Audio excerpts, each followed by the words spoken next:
as promised, we'll try to move them around the calendar so we're inconveniencing different people each time. Better said. So it's most convenient for everybody would be convenient for us. So we have a couple of people who've joined us since our last Maida House Connect, and so I want a chance to introduce folks. One is sort of a reintroduction for a lot of people, so if you stand up, Ellie Battery has rejoined us.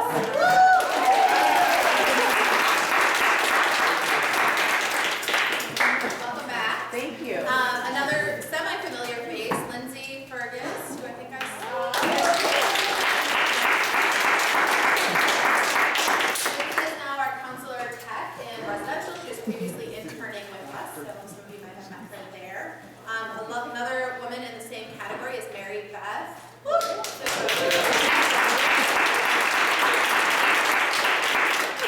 Mary Beth is doing parenting work for us. She's also going to be helping us coordinate childcare visitations and also intern with us. So glad to have Mary Beth here. I think I saw Holly. Holly moved. Did I ask her to? Holly. Holly Stiller is one of our newest LSS. So Holly, thanks for being here with us. And last but not least, we have Dion with us. Dion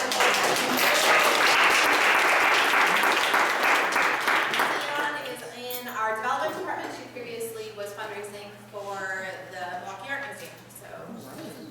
So glad to have her. So we're going to be doing a lot of things today, and I apologize, Ryan, but I see our guests are already here, so we might take this out of order. And we have a special guest today from Milwaukee Police Department. Yes. Am I looking? Yeah. I think you look police-y, so I got that. So, everybody knows about the challenges we've been having on this campus around safety. There have been a lot of things we've been working on that front. We signed a contract yesterday to be able to add fobs to the front and north and south, and to add a fob to the gate in between the buildings so we can all get around a little faster, not be fumbling with keys. Kirby has been hard at work getting us some quotes to improve the lighting on our campus, both here in this parking lot. We're also looking at the Bremen parking lot. We have, of course, added our security services, so I hope everyone at some point has already seen Michael here in the morning, or Jamal, who recently joined us to be here in the afternoon. Yet another thing that we wanted to do is just get some reminders from our friends at the police department about things that we can do ourselves to try to make sure we're aware of our surroundings and keep ourselves as safe as we can. So please let me turn this over to our friends who will introduce themselves and share some information.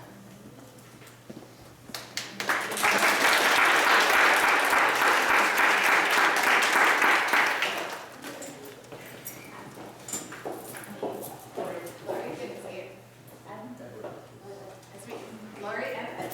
Good afternoon, everyone. Hi. I'm Officer Lori Lammers. I work out of District Number 5 on 4th and Locust. I have been the community liaison officer there for 4 years now. And this is my partner, Officer Ed Ciano. And we were asked to come in and just kind of do just a really quick, another safety overview. And I know that we had done that a few years back, but it never hurts to just come in and give a couple tips and tricks. There's been a lot of property crime in this area as of lately, and there's also been a lot of personal crime in the area lately, in particular street robberies. Street robbery, when I use that lingo, that's, someone approaches you, a person approaches you, and either demands property of you, or harms you to get that property, or presents a weapon to get stolen property. So that's what we're talking about when we say robbery. A lot of people will use that term for other things, but that's what robbery is. So when you talk about safety tips and tricks for robberies, this is a very walking-friendly neighborhood. Whether you work here, you live here, you're coming to the center, it's very walk-friendly, right? There's stores, there's bars, there's restaurants, there's bookstores. Pretty much everything around here is walking-friendly. It's a great community to be in. So one of the things we want to talk about, particularly ladies, when you're out walking and about, and I'll tell you what I do, and I'll tell you the less restrictive. I do not carry a purse.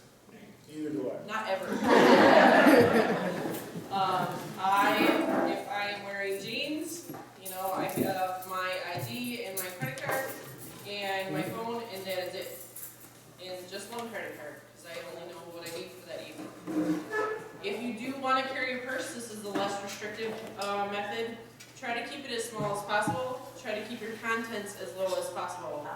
I went to a conference this weekend, Potawatomi Casino. It was great, right? I took my credit cards out of my wallet and I left them at home because I knew I'd be carrying my purse and that potentially I may walk away from it, right? Because I'm busy and I'm socializing, and I didn't have to worry about, where my Target card was going. It was safely at home in a safe spot. So that's one of the things I want you to keep in mind. Carry it as little as possible. If you do carry a purse, try to keep that as small as possible. And then when you're out walking about, I want you to keep it nice and tight, close to your body, so it's not swinging around. Swinging around, criminals will take that opportunity to snatch it off your shoulder, rip it off your neck, do whatever they can to get that purse. So that's just one of the things. One of the things is that these crimes occur. And when people go out, and most of the time, sometimes they're just younger males who end up doing this. It's a crime of opportunity for them. Now, they might formulate a plan that, yeah, I'm going to go out and do this. They might have a general area, but they certainly don't have a victim because nobody knows when you're leaving your house, when you're going to come and go, and what they're going to see. So they're going to be looking for basically an easy target. So if you're out there, you've got that purse and you've got it dangling down, it's opportunity. If they see you on your phone and you walk the whole block texting and looking at that phone, which Lord knows that's the most important thing in the world, they know you're not even paying attention to them until it's too late. And it's always that snatch and grab. You're going to grab it and snatch it. If they see it, they know you have something. If they really don't see anything, there's nothing for them to take. And now you lessen your percentage in being that victim. If you've got that iPad in your hand, you've got that big phone in your hand, and you can plug into it, now they see what they have. Oh, I want that. They don't see anything, they don't know if you have anything, and now you'll be like, well, is it really worth it? Nah, maybe we should look somewhere else. So you really lessen your chances of having anything happen to them. Earbuds, get them out of your ears, Pay attention to where you are, okay? I apologize right now if I hurt any feelings or something flops out of my mouth that's inappropriate, but I'm just going to try to really keep it real. Pay attention. We all have instincts here, okay? When it comes to crime, okay, here we go. Oh my God. Cultural diversity is out. Cultural diversity is out. You are not racist if you don't like something because you feel uncomfortable. All right? If you are uncomfortable, then don't be there. So if you see somebody down the block or following you and you are uncomfortable, that is your gut telling you, move. Cross the street, go somewhere, go where it's lit, go to someone's house, whatever. There's nothing wrong with that at all. Most victims, and I will narrow this down from space and time until the last 30 days, all the victims had one thing in common. They knew something was wrong, but they didn't want to do anything because they felt they may be judgmental or being racist. For what? You're walking down the street. That's it. So, you have that inkling, that's guts telling you to do something else, move somewhere else, and that's it. If you see somebody around here that's suspicious or always around this neighborhood, look, you guys live here, you work here, and you're in your neighborhood, all right? Somebody who's not here all the time, walking around, and they have no business being here, that's suspicious. Pick up the phone, call the non-emergency number. It was not life-threatening. 933-4444. You know better who's in your neighborhood. And this is for home too, wherever you live. If you see somebody that's suspicious, call. It's our job as police officers to come out. Who cares? Again, it's our job to determine. You have that, we have that, hey, what are you doing here? You don't live here? You have a legitimate reason to be here? Let us figure that out. If they're legitimate, hey, we're on our way, the person stays. If that person's not supposed to be there, it's up to something suspicious. This sends them a message too that people are watching in the neighborhood. Never assume that the neighbor calls.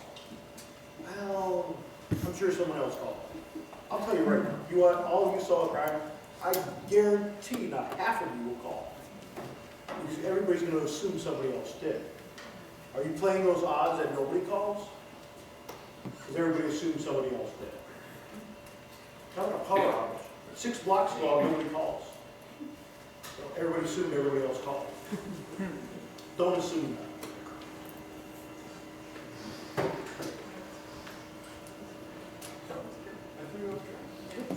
He threw me off track. If there's anything you guys question on, feel free. Okay. Yes, I was always wondering with this cell phone, sometimes I feel safer on the phone with my husband, like, oh, if something happened, I can go tell him or he'd hear it. Is this true or false? Who's That's- talking? That's fine, as long as you're still paying attention. Okay. Now, most of us do not multitask very well, and so, I would caution not, or at a minimum, you can maybe have them on speakerphone so that the phone's at least down a little bit, Oh, yeah. so that you can still be very attentive to what's going on around you. Just to give an example, we just had a robbery incident in this area not too long ago, and I watched the video, and the guy didn't see the suspect come up till he was literally 2 feet away. I mean, I know I'm over vigilant, you know, that's what I do for a living, and that's how I've been trained. But no one's getting into my 5-foot personal space without me knowing it, without me looking at it right in the eye and going, what are you doing? Why are you so close to me? It doesn't work for me. I'm kind of the really over attentive, why are you in my personal space person anyway, but you know, stay on the phone, that's fine, but just make sure you're still paying attention to what's going on around you. Thank you. It's the biggest thing. To be aware of your surroundings. If you ever watch people on YouTube, you unfortunately see all these videos.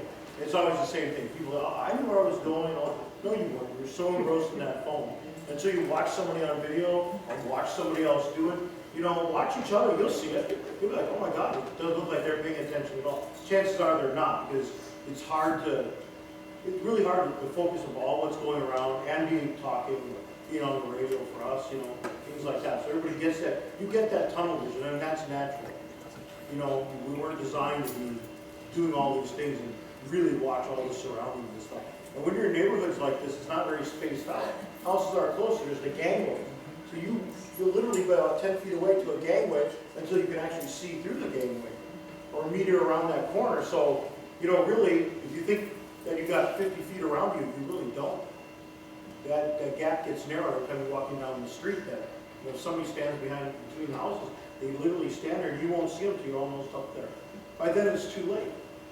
And if you're on the phone, your reaction time goes down. So, you know, heed the warning.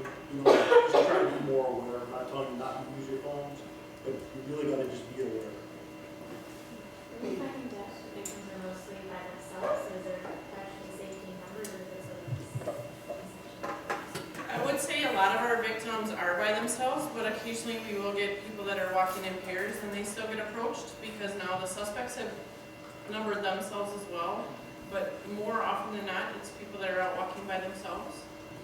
Later at night, through the alley to come home, which there's nothing wrong with it, right? But I wouldn't do it. I mean, even when I drive home and I'm trying to park my vehicle through my alley, I'm checking every nook and cranny, I'm looking between the houses, I'm looking for the safety lights to go on. You know, so there's nothing wrong with doing that, but I wouldn't recommend it, you know, alone in the alley. The majority of the victims where it was either darker, they were by themselves, and it was often somewhat. I'm not saying that's the rule of thumb for all of them, but, you know, we're talking about the odds, so what's your greatest gap of not having something happen, so stay where it's lit, you know, try to walk safety in numbers. The more people, the greater. There have been the instances where we had 2. That was like, you know, 1 in the morning, 2 in the morning, and they're walking back from the bar, kind of cutting through here or whatever, and that type of stuff too. One woman just mentioned on Facebook that she keeps 911 when she's walking alone. She keeps 911 on her phone. She doesn't dial it, but she can hit it if. Great. That's not a bad idea. Right. And we need to turn our lights on. Yeah. Can you say something about that? This neighborhood is terrible for not having the lights on. Even Maiden House, when we leave residential, I turn the light on at night because we forget to turn it on at, dusk. So I go up there and turn them on. And I have a huge campaign in this neighborhood, so if you do live here, please turn your outside lights on. Yes, porch lights, safety lights, Alley lights. nowadays with the CFL bulbs, and I guess they're coming out with some fancy new light bulb that uses even less energy. To leave that CFL bulb on from dawn to dusk every day helps light up the neighborhood, increases visibility, and it literally costs a couple bucks. You know, this isn't the old days where we've got ancient electricity challenges, and that's costing us an arm and a leg to light up our porches and our garages and things like that. It's a lot more cost effective to do so now. But it is a deterrent. Yes. When I walk home, and I live in the neighborhood, and I walk home a couple blocks from my sister's house, and I can tell the blocks that are lit up, I feel so much more comfortable. Then I'll go to the next block, and there's 2 houses on the block that have lights on, and no one else does. It's like walking through a tunnel. Darkness is a strange thing. I mean, we've all seen it, right? When the street lights are out, and you look down the block, and you're like, what's going on down there? It's like pitch dark. So, yes, ma'am. For people that have smartphones, there's an app that has an LED flashlight that you can turn on yourself, Yep. that you can walk through yourself. I've done it before in my own neighborhood. Yep, And it's really I easy live to out in turn on. Greenfield. I will tell you something, I know that's a good idea, and it does suck up a lot of battery Yeah. life. I don't know if people are concerned about that, but I will tell you right now, I'm a big LED fan, and LED flashlights have gone tremendous from very expensive to very inexpensive, extremely bright, and very compact. And I can tell you, you can get a tactical light.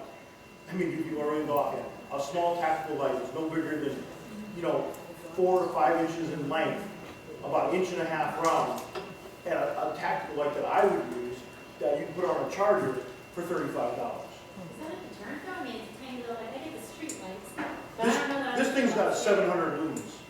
Yeah, they're really Okay, great now. this is Right in like, their face. I mean, oh yeah, I could blind you. If I shine in your, you'll be blinded for a while, it's very fun. Well, my point is, LED lights have come a long ways, they're very cheap, some of them run off with AA, and, if you change them out frequently enough, I mean, you'll get that, that's, you want a light or something like that. They're very small, compact, you carry it in your pocket, carry it in your purse, things like that. This is just a question, I guess, specifically for me, because I live in the neighborhood and I walk my dog at night and it's bigger. Do you think that's a deterrent?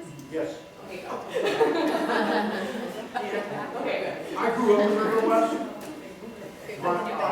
I grew up in River West. I moved a little ways away on the other side of the tracks now, but so I've been around here a long time, played basketball here when I was in Casimir.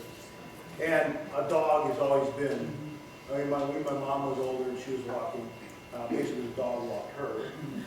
But I will tell you, the dog is a huge deterrent. Though she was part Timberwolf and Shepherd, she was a lovely dog. But I will tell you, she sensed fear and disorder like you've never seen. And she would stop. The dog would just sit and wait for them to come to her. But dogs are great. Dogs are great for the house. I'm not advocating we get a dog. But River West is full of dogs. A lot of dogs. So leash is the big thing, and getting the tags. If you unfortunately find yourself the victim of one of these street robberies, what, if anything, is in our power to do to try to stay safe during robbery? I would say, I know there's a lot of argument between complying and fighting back, right? Now, we're talking about robbery. If you want to talk about a sexual assault incident, fight, claw, do whatever, your life's in danger, you let those instincts kick in and do whatever you need to do. Someone's trying to take my phone, here you go. It's not Worth it. My credit card, I'll have it canceled before you can even use it. It's just not worth it. You want to take my purse and my keys, I can get that stuff replaced. These criminals nowadays, they're opportunistic, they're in the moment, they're not thinking about consequences down the line, and they will think nothing about shooting you. Even when you give them your stuff, they're shooting people now. Just give them your stuff and run the other way. Chuck it if you have to distract them. Not advocating fighting back, unless you've got a black belt in something and you know for sure that outcome is gonna be in your favor. If you are, or if you become one, or you have a friend who is a victim of something that happens, don't have them wait. Call 911 right away. Surprisingly enough, I know everybody wants, what's taking so long for the police, but I tell you what, when I was on patrol 18 years, I've been doing this for a year being the community liaison officer. When somebody calls in a robbery, I know this sounds bad. You're a victim. You've already been the victim. You can't get victimized anymore. But if it just happened 2 minutes ago, they're somewhere right in the area. So it's like a swirl. Start out working our way around until I get to the victim. I might run across these guys. And it's happened. There's times that we've come across people and before, just as the call is coming in, we see them. And so, bear with us. We will get there as quickly as we can. But that's kind of what goes on for us internally.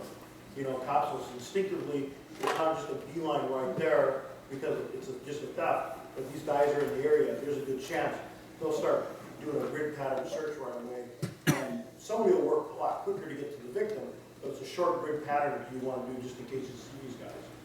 Because then if we can grab them just before we get to the victim, case solved, What about whistles? Carrying whistles on your keychain. You could, but you're counting on that other people are paying attention to that. Pay attention to it. So it certainly wouldn't hurt. I don't know how helpful, it may or may not be depending on the situation. We We've get had a whole block involved. right, Blocks involved. That would be helpful. I'm trying to think of how to do that. No, you start small. Right. You start small, you start with one block. You start with another block. You write for grants or reach out to people who get, light bulbs for porches and things like that. We're doing that. If you do one whole block and you ask them to put it on, encourage people to put it on a timer. We're hosting a series, a series of three, we already have one. We call it Safety on Tap. We had one at the Beer Bistro 2 weeks ago.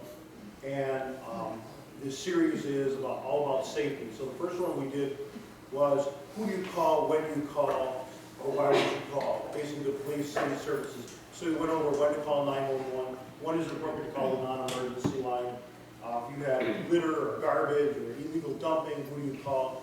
All these different city services went over that. One of the other ones we're going to do is going to be personal safety, kind of what we're touching on today.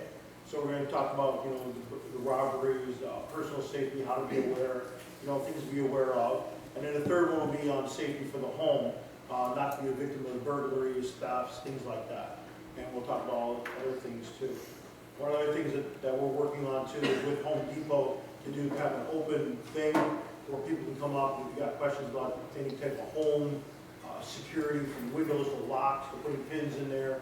You want to ask questions about, rekeying your keys, being a little bit more safe that way. We're going to host something at Home Depot so you can come out there. You can ask us and we can show you. And then we maybe have a specialist who specializes in lots of things like there. So we're working on some other things too. Safety on Tap is happening. We had our first one. Our second one is February 27th, I believe. Skybox? Yes, Skybox. at Skybox Sports. On Marcus and Mississippi Drive. Yep. Nice venue. As soon as you walk in, walk right downstairs. The whole downstairs is dedicated for us. And the other one's going to be March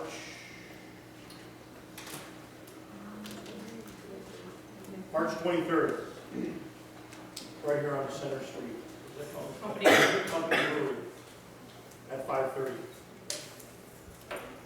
So it'll last about an hour. They'll have beer specials. It's a way to get people in the community to come or in their neighborhood to attend these things, get some education, meet each other, socialize, things like that. Oh. That's why I wasn't talking about a lot. I'm sorry. Unfortunately, that's where we're hosting. We're trying to get people to meet each other. It's a place that, a venue that we have. I'm not looking for traffic. Yes, ma'am. As I understand it, these latest muggings, which the two that took place at our organization within our vicinity were daytime, broad daylight. As I understand it, it was a crime rate and possibly 90 people were arrested within the crime rate. Is this correct? No, Do that's a little muggings excessive. were organized? Okay. We do, oftentimes when we have incidents of robberies in an area, burglaries in an area, it is going to be a crime ring. These criminals aren't working together. The most recent incidents, we do have quite a few people in custody, but there's still a lot more that we haven't been able to take into custody, so. And then even when we get the bad guys, right, we go through prosecution, we get down the road, 5 more pop up in their place, so. Again, we're dealing with a very opportunistic crime base right now. People are choosing, hey, I need to get whatever I need to get, and so I'm gonna be a criminal for a little while.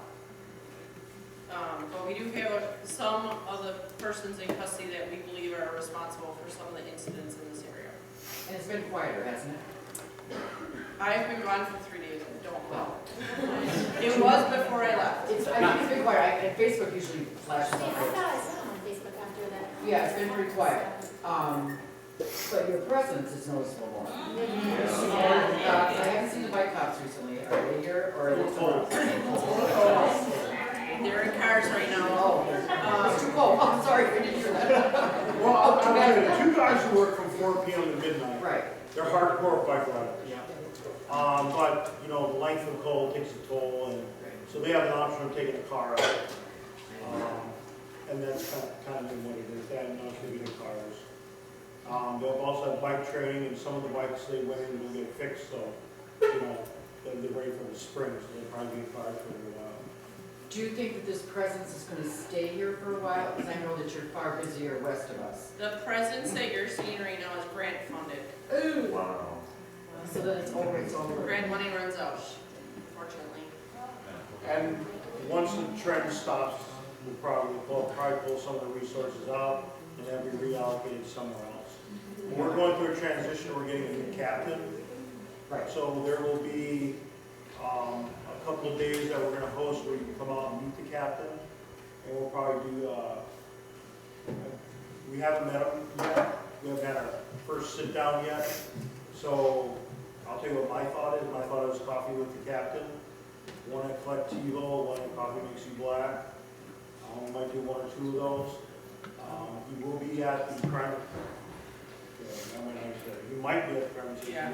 But we'll put that out in an email that the captain will be at the crime and safety meeting, and that happens once a month at the Martin Luther King Library, first Wednesday of every month at 5:30. We go over all the crime stats, there's guest speakers. If you are curious on how we respond to crimes, in March 2nd, 5:30, Martin Luther King Library, we are going to have somebody from communications there. He will answer your questions on how calls get routed. If you call 911, where does it go, where does it bounce to, time, what's a priority 1, what's a priority 2, 3, 4, what makes those classifications. We'll have an expert there to answer all those questions. That came up at one of our safety meetings, so that's what we're going to bring to you. Does anyone else have specific questions? Oh, I got one last question. The age of these suspects, are they juveniles who are just going to get a slap on the wrist and they're just thrown back out on the street again to reoffend and just keep going, or are they actually old enough where they'll actually hopefully get prosecuted and spend some time? It's mixed. We are seeing a large increase in juvenile offenders. But I do know one of the crews that we took into custody was a 3-person. One was an adult and 2 were juveniles. So that could happen. Other questions? Please join me in thanking both officers.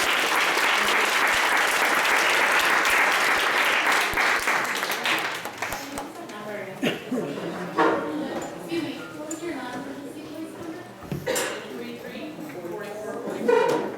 933-4444, non-emergency number. Great. We now will be welcoming Brian Myers on a very different topic.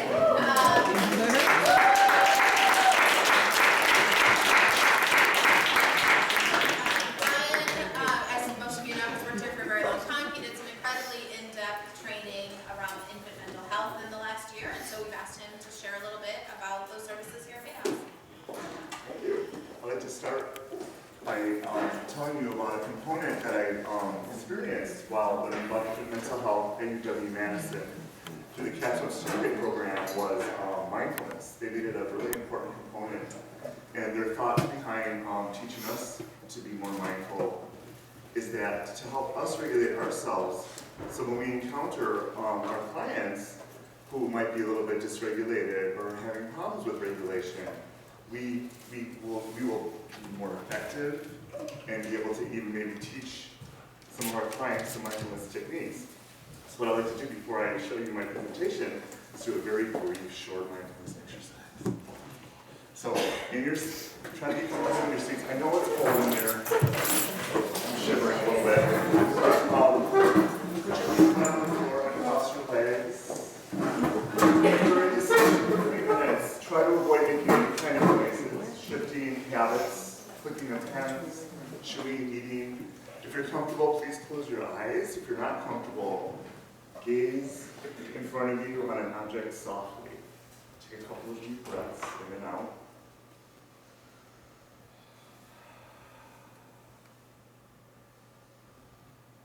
Inhale and exhale. Be still and quiet as possible. And I want you to imagine from the bottom of your feet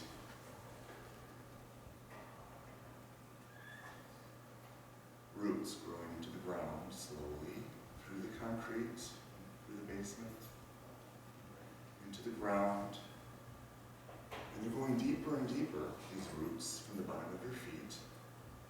And as they go deeper, they reach an aquifer of water, clear, clean, crisp water.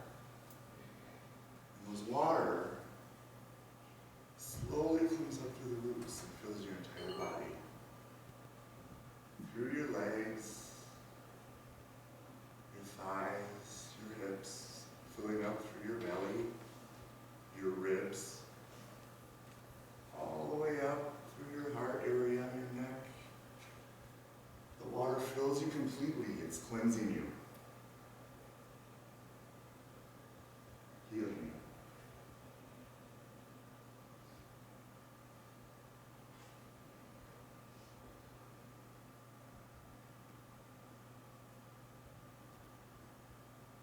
As you're still breathing,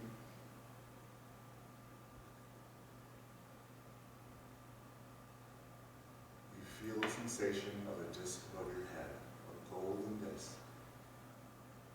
with golden rays. The rays warm you, they heal you. They're golden and silver.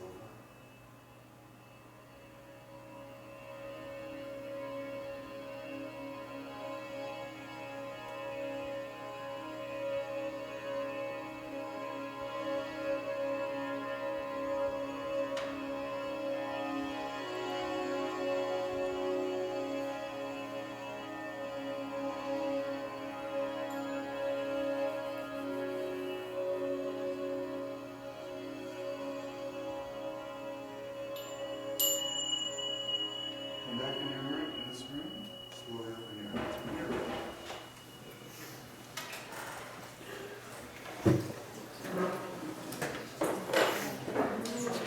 That's one of my favorite exercises.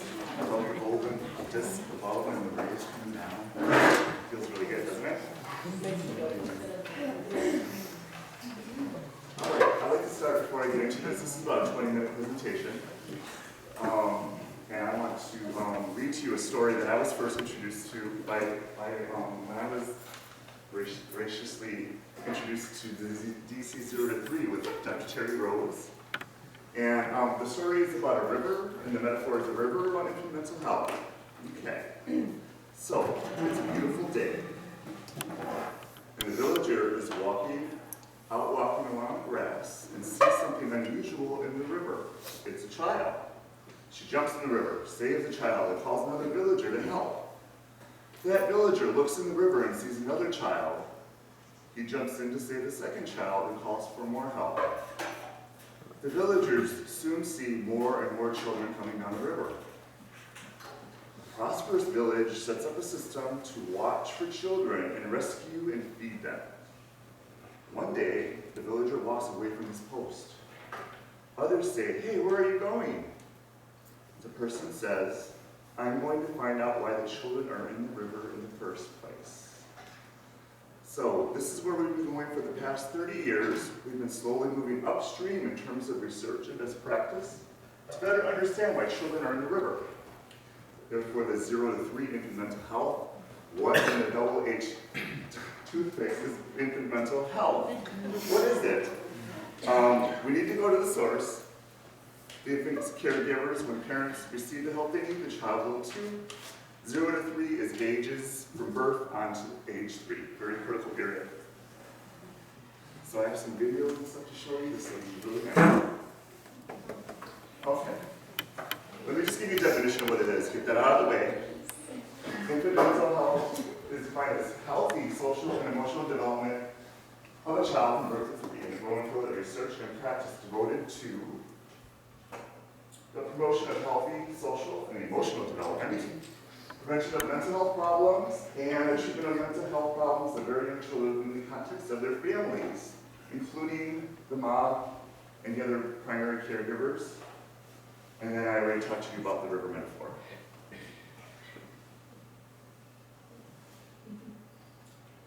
What are we doing here at Meet House? All the children. There's lots of babies, lots of children.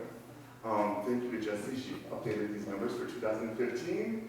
Some of our outcome numbers were, out of the 423 women that we served, 109 were pregnant and postpartum. That's a lot. 24 babies were born at Meet House last year. That's a lot too. And then overall, 242 children were served. Those are significant numbers when you think about all of us together, all the work that we do together. Everybody's an important part of these numbers and this piece.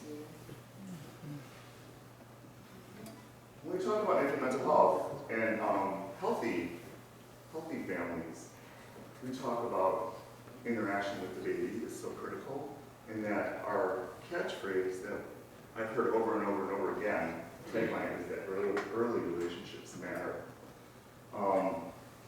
It's so important. The brain development that happens in a newborn with their caregiver. I want to show you what could possibly happen they did this still face experiment, and I'll show you the video, and see what happens if somebody might not be interacting with their child very often. So, babies this young are extremely responsive to the emotions and the reactivity and the social interaction that they get from the world around them. This is something that we started studying 30, 40 years ago, when people didn't think that infants could engage in social interaction. In the still face experiment, what the mother did was she sits down and she's playing with her baby who's about a year of age. And she gives a greeting to the baby gives a greeting back to her. This baby starts pointing at different places in the world when the mother's trying to engage her and play with her. They're working to coordinate their emotions and their intentions, what they want to do in the world. And that's really what the baby is used to. And then we ask the mother to not respond to the baby. The baby very quickly picks up on this. And then she uses all of her abilities to try and get the mother back. She smiles at the mother. She points because she's used to the mother looking where she points.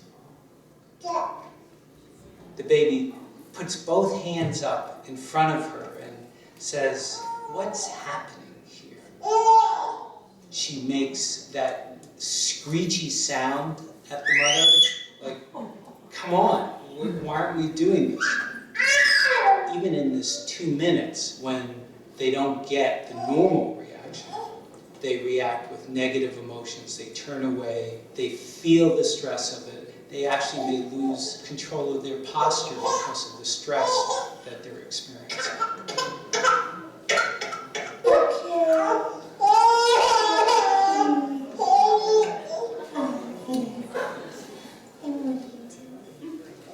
Oh, good, the bad, and the ugly. The good is that normal stuff that goes on, that we all do with our kids. The bad is when something bad happens, but the infant can overcome it. After all, when you stop the still face, the mother and the baby start to play. The ugly is when you don't give the child any chance to get back to the good. There's no room. And they're stuck in that really ugly situation. So I think about possibilities with the families that we serve where a mom might be using and not being able to be attentive to their newborn. So that's what comes to my mind. So it's a very real thing, and what are the long-term effects of that?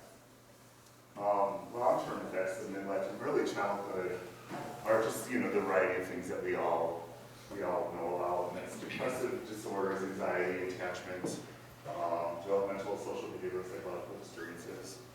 Those are, across the board, all the things that we know about.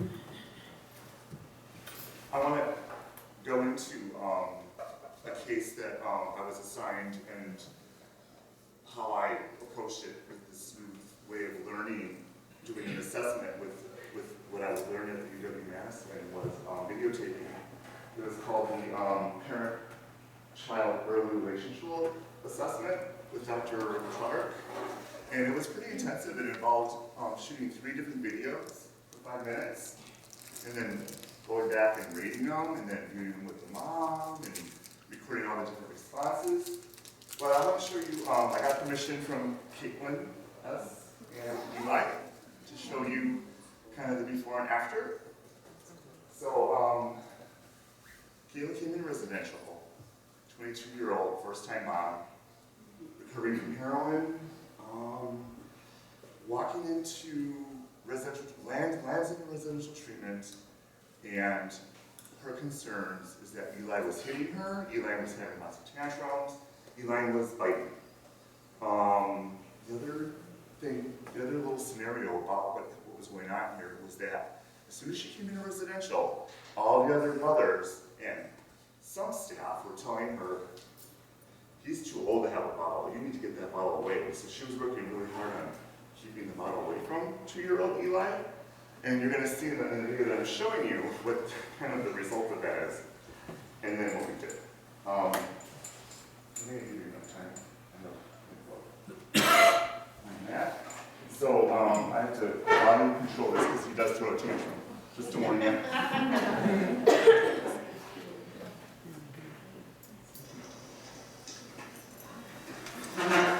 I'll talk a little bit through it so you can observe some things.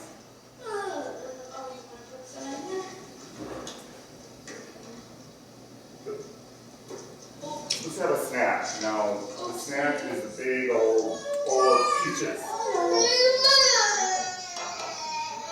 So we're having a hard time. He wants to play. He doesn't want to have a snack. She just wants to give him a snack, but he wants to play.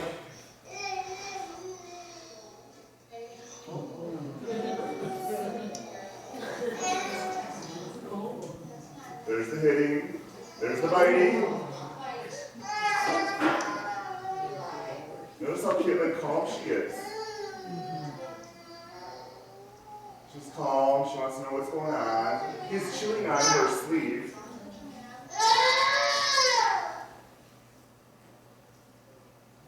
So 2-year-old Eli doesn't have a lot of words. He doesn't have words.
say bottle.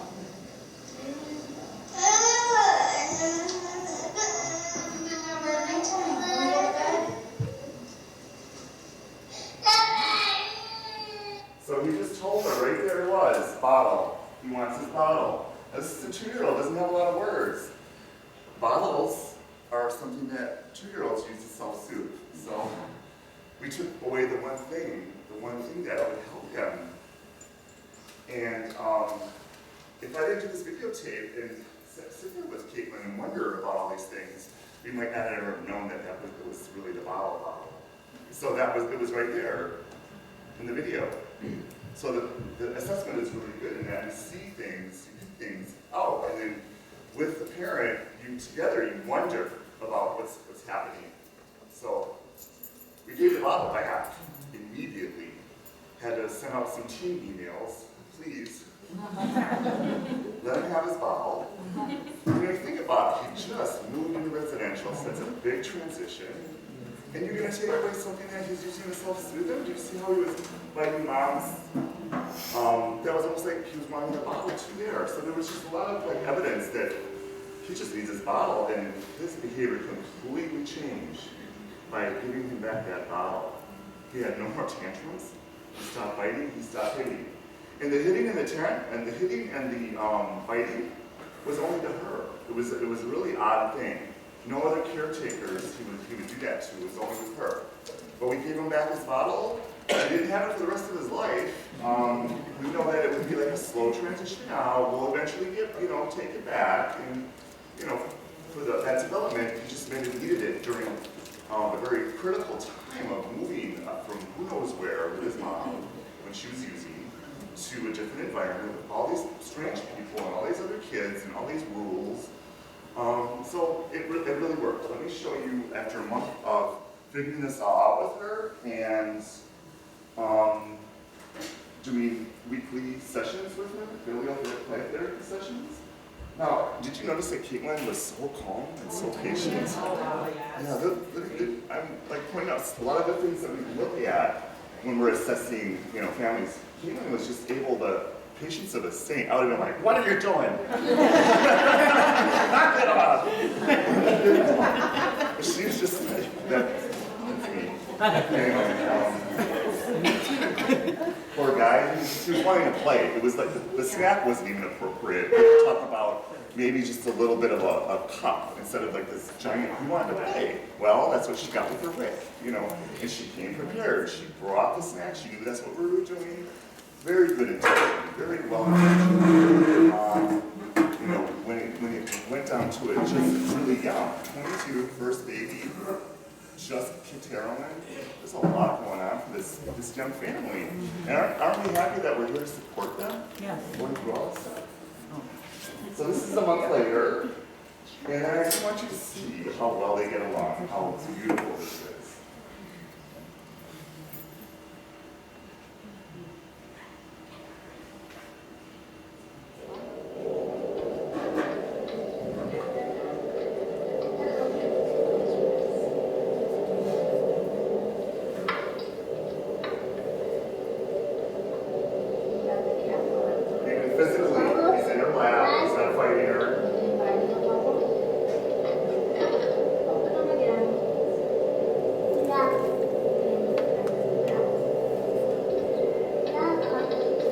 Lots of back and forth interaction. Little verbal things going on.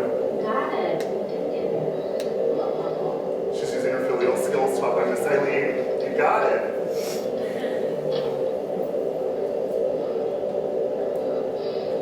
Really trying. Really want to. Oh, put down. To respond. I put down too. You fell down too.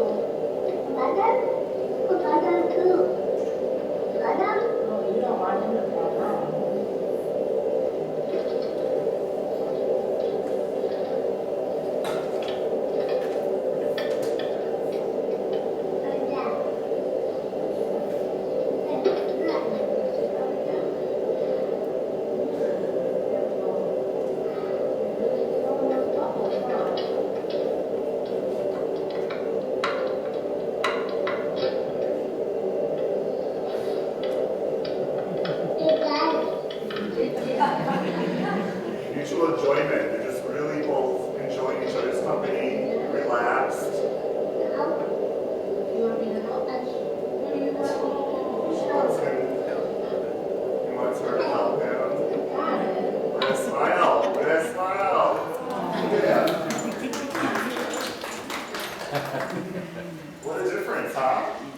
Oh my God, I didn't know what to do.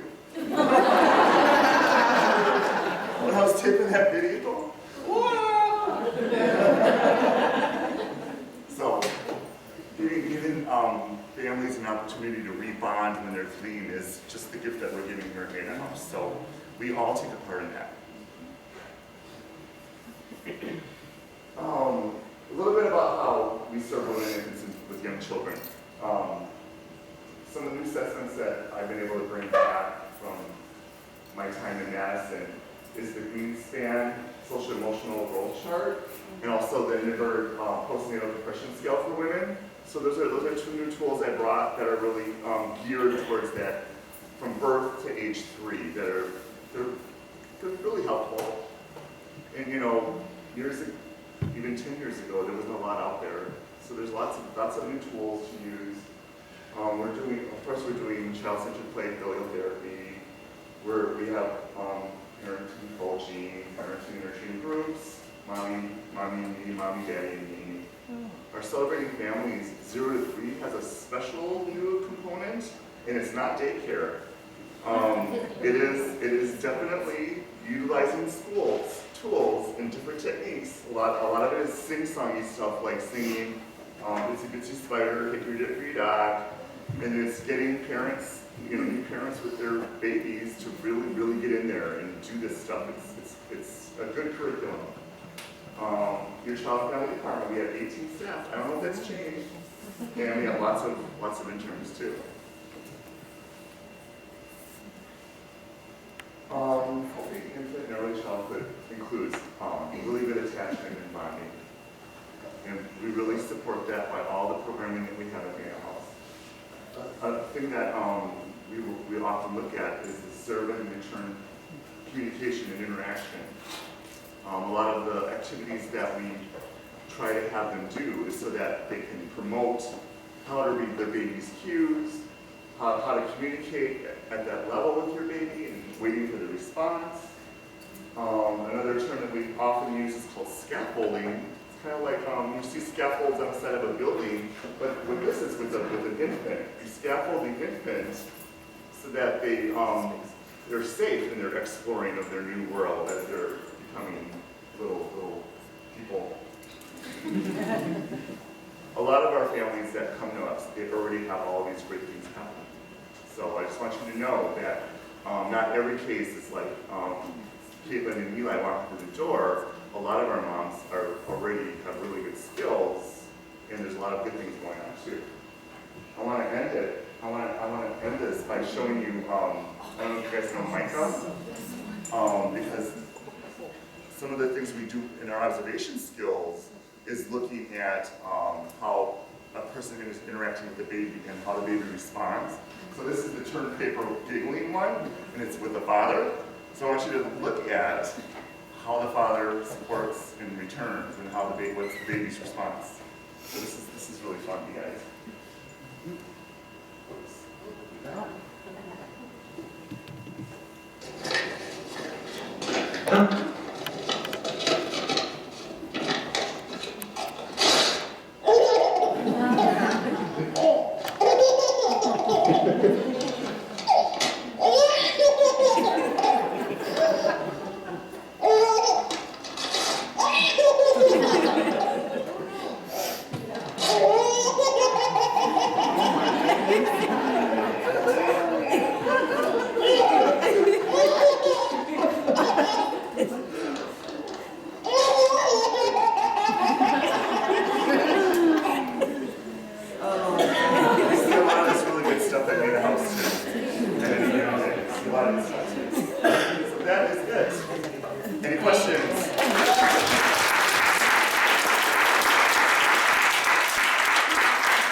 We got back to the client, we put a plan in place, and part of that plan was sort of reminding all of us about how important and how vital it is to treat our clients with dignity and respect, and lucky to have Christine here to give us all our refresher on that.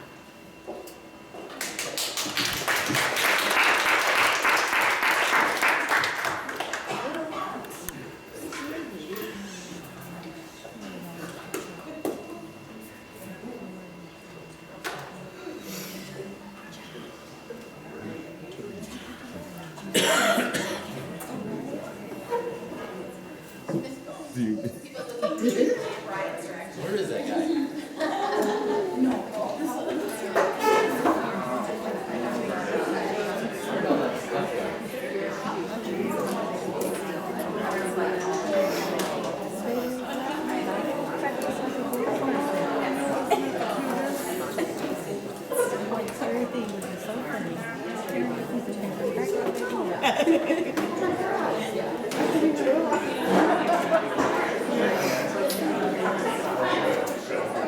Okay, so we're going to talk about dignity and respect.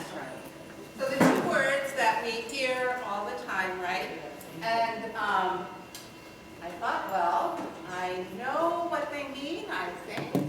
But then try, in your head, try kind of sorting out what's the difference between dignity and respect. What do I think? There we go. Okay, I was doing this, sorry. So, dignity refers to the state of being worthy or honorable, right? So, that's internally in us as human beings. It's a human right to be treated with dignity, okay? Everyone deserves to be treated with dignity. Respect refers to admiration. So you might respect somebody who is in your field, right? They're like the awesome counselor, or you respect the President of the United States because of what he did, or you respect a leader in another way because of what they did. You respect your parents maybe because of what they did. It's almost like an earned quality, right? But we can respect people even if we don't know what their earned quality is. So those two words kind of get jumbled up a little bit, of dignity and respect, but respect really talks about what we respect in someone else. All of our women here at Maida House, all of our clients, all of our children are worthy of dignity and respect. So I just said, respect is something that you earn because I respect you for doing this and this. Well, I respect every single woman who walks through those doors and gets into treatment. How can you not respect that? How can you not treat somebody with respect when it's the hardest thing to do to change your life, especially when you're dealing with an addiction, right? And we need to do this with our coworkers too. So this isn't just about our clients. So everything I'm saying, I won't necessarily say you're a coworker, but I think we need to keep that in mind. The same things that we should be doing with our clients, we should be doing with our coworkers. So as I said, although it's sometimes hard to figure out what, the difference between dignity and respect is maybe, and it doesn't really matter how we define it, but we sure as heck know when it's not happening. Right? You know if you go to a store and the clerk isn't treating you a certain way, or somebody cuts you off on the street, or somebody says something to you in the wrong way or a hurtful way, we feel disrespected, or our dignity is taken from us. If somebody's not listening to us, our dignity is taken, somebody's not being respectful to us. So as I'm saying, it's sometimes hard to figure out what this all means, but you know what it is for yourself. So you can imagine your coworker knows what that is, and our clients know what it is. So, it means dignity, respect, and care in what we do with our clients. Means the kind of care which supports and promotes and does not any differences, regardless if they're from a different culture, regardless if they're young, regardless if they're old, if they use this drug or that drug. It doesn't matter. And dignity and respect involve these three things, and I just want to talk a little bit about that. I don't know, I never really use my notes. So privacy, what does that mean within our especially our residential facility, is that women have the right to privacy, right? We're not going to walk in on them when they're taking a shower or they're in the bathroom. That would be very disrespectful, and that would be take away their dignity, right? If somebody's in the bathroom, they don't want to be interrupted. You don't want to be interrupted when you're in the bathroom. They have the right to be on a phone call, and we can't be sitting there and listening to them. They have the right for that privacy. They have the right that we are not, even amongst ourselves, sharing more information about them than needs to be told to any other team member, right? They have the right to autonomy, and autonomy comes out in so many different ways, and so they're involved in the decisions we make. We don't make decisions for them, although we're going to highly suggest you go to all these groups in residential treatment, right? And we're going to say in outpatient, we highly suggest you get there. But they can ultimately say no, right? We have treatment plans in which they're involved in the treatment plan. We do wraparound meetings where they're involved in that, right? We do house meetings when we're listening to their concerns. In outpatient, we do that combined group, and we're kind of talking about what's going on in programs and listening to what they have to say. We do services that are individualized, as I said, to that person. Client-centered is kind of the words that are used in our field. We make sure they can get to their appointments. We go over those every morning in residential in our daily review, and we support their autonomy to make decisions. Our whole Ripple program is based on decision. You can choose to do something or choose not to do something, and there are consequences that come either way. We recognize self-worth with our women. So we're building on what they come in with, right? We talk a lot about in our programming that we use strength. We're strength-based. That means we're recognizing their self-worth and what they come in with. In our residential program, I think we try as much as possible to recognize women's different skills, right? If somebody's really good at making spaghetti, we put them on the menu to make spaghetti. If they want to make something, they can choose that. So we're going to make sure we're recognizing what they come in with their self-worth, because that's part of their dignity. That's recognizing their dignity. We have a zero tolerance for abuse. And this is, kind of goes back to the complaint that Amy was talking about, and I'm not saying that we weren't aware of what was going on, but there were a series of times when we were talking in staff meetings, you were talking in clinical supervision, it was coming up in different team meetings, and this still is happening probably today. We have some bullying going on, right? Some behavior that's going on where somebody's dignity and their self-respect is being taken away by somebody else in the house. Or this is, I think, I see this more at residential. I know it happens in our outpatient as well. But we don't have any tolerance for that. That's a form of abuse. Bullying is abuse. It's taking away the person's dignity. So we need to report that. And I need to remind us all that we should not let that go unmentioned. So we have log reports in residential. We send out lots of email. We never take it for granted. We always report it. If you think it's not being addressed, you let the program manager know. Where's Julie? She had to step out. She was here. In residential, you let Julie know. You let Sandy Fenninger know or Carlisa know if you're seeing it. And we need to address it. It doesn't always happen in that moment, because sometimes it's like we can't really sort out what's always going on.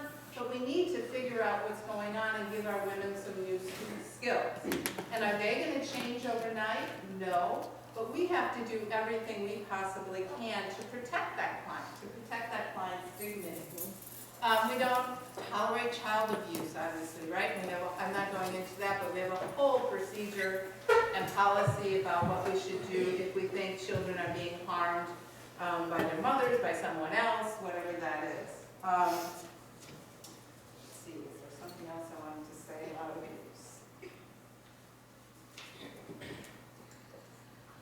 So, what's the opposite of being treated with dignity? I've mentioned some of these, but this is what we need to be aware of too. So, humiliation, right? Going up to a client, if a client says something, or if sometimes we're not even aware that we might be humiliating someone. It's just so subtle. We have to be so concerned about the words we use with someone that we don't embarrass them or humiliate them by saying, what do you mean you don't know how to make meatloaf? Or, oh, I just assumed you knew how to do that. We should never assume. We should never be really forcing, I know this is a tricky one, forcing someone to do something, but because we can't, right? That's what Ripple's about again. People can choose to do something or not do something. If you ignore somebody, right? So they come up to you, they want something, and you say, I'm doing this right now, and I'll be right with you. It's a counselor in her office, she can't get to someone. She needs to go back, or we need to go back and find that person, and we can't ignore them. Or if somebody comes to you, you can't not listen to them. We need to listen, or we're not respecting them and treating them with dignity. We shouldn't talk over someone. If somebody's coming to you to tell you something, you don't want to shut them down, and now you take on with your conversation and what you want to say to them, or let them know we need to listen to them. What happens when people aren't being treated with dignity and respect is they feel insignificant. They feel worthless and powerless and scared and embarrassed. And we don't want any of that for any of our women. And they might even feel alone in this house full of women. So what do? We've been talking a little bit about this. We always respect people's right to their privacy. You should treat people like you would treat your family members. I think that's the easiest thing to keep in your mind. People, I know it gets so tough in all our dealings with all our clients because they're trying to change and they're trying to grow and they're trying. But it's not always pleasant, I know that. And they haven't learned the skills yet to tell you what they want or what they need, and sometimes they can be a little harsh, but that means we have to model how to have that conversation. And if you think about that, if this was my mother standing in front of me or my sister, what would I be saying or doing? Or if this is my child. It's really important that our women know they can complain without repercussions in any way. So what are our ways that we can do that? So we've got Ripple Review. If they don't agree with a rule in housing, we have the Fair Hearing Board. We have the suggestion box. They should be able to come up to anybody and voice a complaint.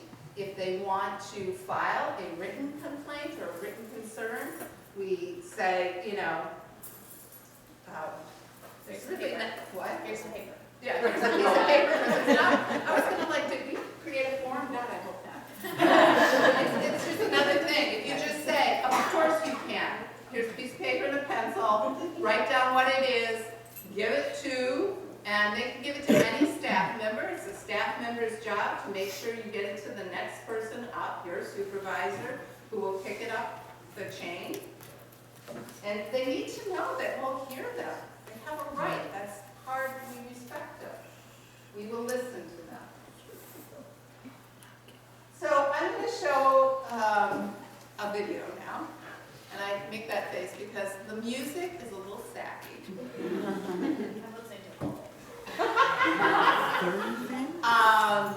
There's two versions of this video. One, it doesn't have the sappy music, but the graphics are a little funky.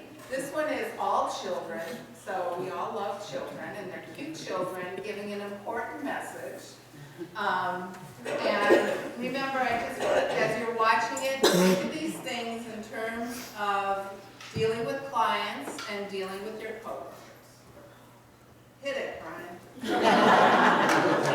Oh.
And we're gonna end, as always, with kudos. I wanna kick off with a little pile of them, but I wanna kick off with one related to security. So we obviously had the officers here today. Everybody knows about the most recent incidents that happened here. But I also wanna acknowledge there were incidents before that. So I've gotten some compliments, which of course I always appreciate, in the last few days and weeks about sort of responding quickly to these most recent ones. Part of the reason we were able to accomplish this is we started this work a long time ago. We had an LSS who was robbed about this time last year. We had an LSS who I see now whose car was stolen in October. I don't want anyone to think we were ignoring those. It was a lot of effort to try to figure out what was the correct response, what was not an overreaction, but the correct response. What can we work into our budget? How do we get our board of directors on board to make sure we're financing sort of all of these things that we need to do? So I want to both acknowledge the incidents that happened earlier and the most recent incidents, and also thank everybody throughout the process, Kirby and Brian and Bill and Christine. There are a lot of conversations with Christine and Eileen and other clinical managers around, these are some things we're considering. Does that feel right for our environment? The security officer in particular was a really long conversation. Everybody was concerned about would our clients feel like we were looking over their shoulders, or would our clients feel more safe or less safe? And so part of the reason it seems like things happen early now is because of some light work we had done before that. And I want to acknowledge all those people, including our board of directors, who helped us do that light work. I have some other kudos that I want to share, and then as always, I'm going to open it up to you for some additional kudos. So we had some Bucks tickets winners in the last day who sent me nice things that said about some of you, and so I want you guys to hear them. So Jenny D has back-to-back compliments. Jenny D says, compliment for Jenny. Whenever I have a concern regarding a client's medication or transportation, she always never hesitates to help me out. This is in spite of all the other things she does. Her commitment to her job is motivating to me. Another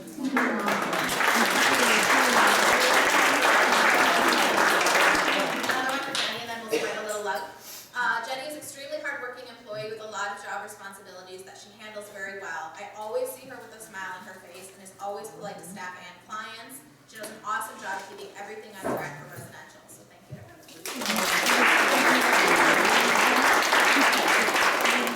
Lindsay. Lindsay is doing a great job transitioning to her role as residential counselor tech. She is on top of all her new responsibilities, well received by clients, and asks questions as necessary.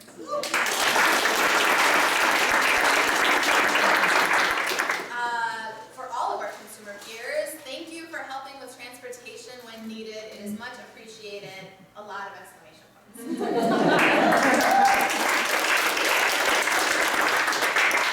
One for Julie, who made it back down here.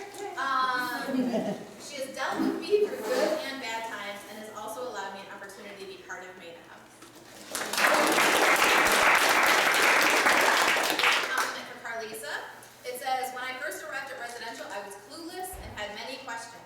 Oh, I said this was Carlisa. We have one for Carlisa. Hang to it. This one is actually for Cindy. My go-to person was Cindy P, and she was warm and always greeted me with a smile. She was never too busy to help me or guide me with my job duties. That is why I show the same compassion for clients and coworkers. I would like to compliment Melissa Nelson on being so helpful to me my first week back. I think we know who this one's from. She was an asset in assisting me to get up to speed with so many of the new systems.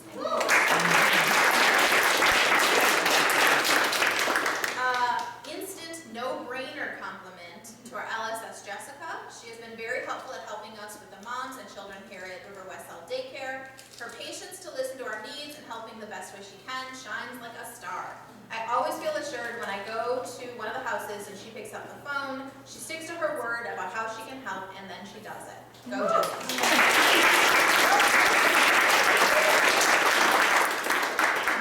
Memory, because apparently it's on my desk. People think Carlisa's really great. She is super helpful in any given moment, that when complex things are coming at her and clients are asking for lots of different things in any one moment, she's always calm and she always helps get it resolved. So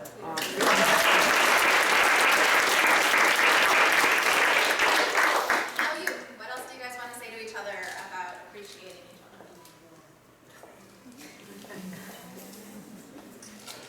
I wanted to thank Lisa D. I always say D, and people say, why do I say Lisa D? I don't know. But, you know, we had a Shorewood client and we're down a little in LSS and you're kind of figuring that out and winging it together and working some shifts you wouldn't normally work and really going over and above and keeping housing attended to as well. We're kind of having some challenges. So I know you've had a stressful couple of weeks, but good job.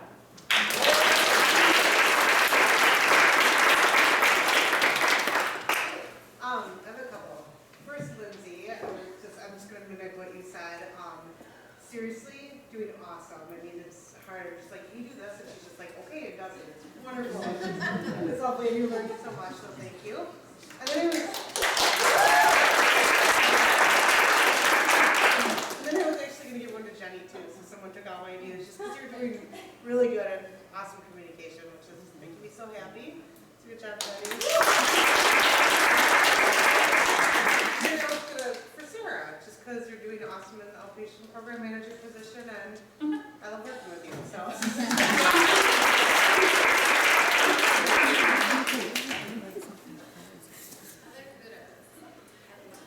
I have two. One is also for Lisa D. I didn't know you were, I've seen you around doing all this stuff, and you're always smiling. And Lisa is helping at Celebrating Families with handling all the incentives.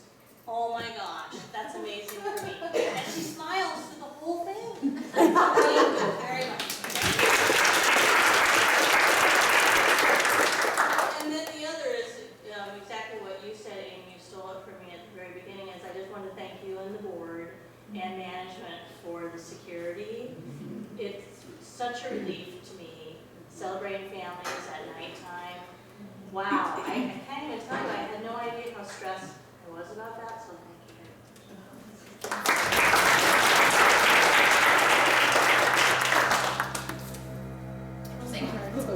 much. I want to give kudos. I want to give kudos to Tina because she's. We had a conversation today a lot about what we talked about, like respect and even coworkers and things like that. It's kind of hard sometimes, talking and communicating over the phone. There's a lot of misunderstanding sometimes, and Bill helped me with a lot of recapping and stuff, pointers to kind of work with my drivers. So that's a little kudos to Bill too. But she's open to learning and just really talking through things and just the respect part and just the just learning each other. So I give her kudos to that. And then she does go extra miles a lot of times, helping around and helping the LSS and things like that. So yeah.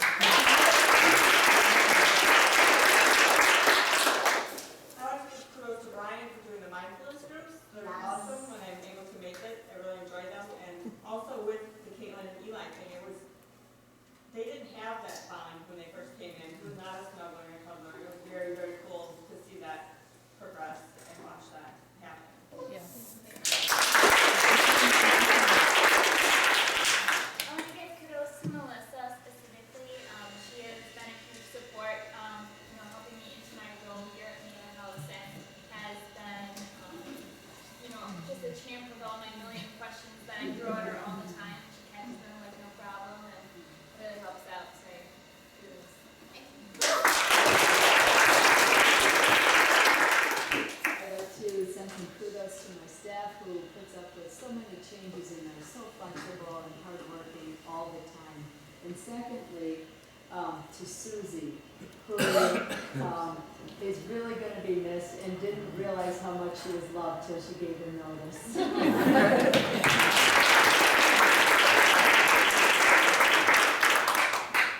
I want to give a shout out to our team, Karen and his team.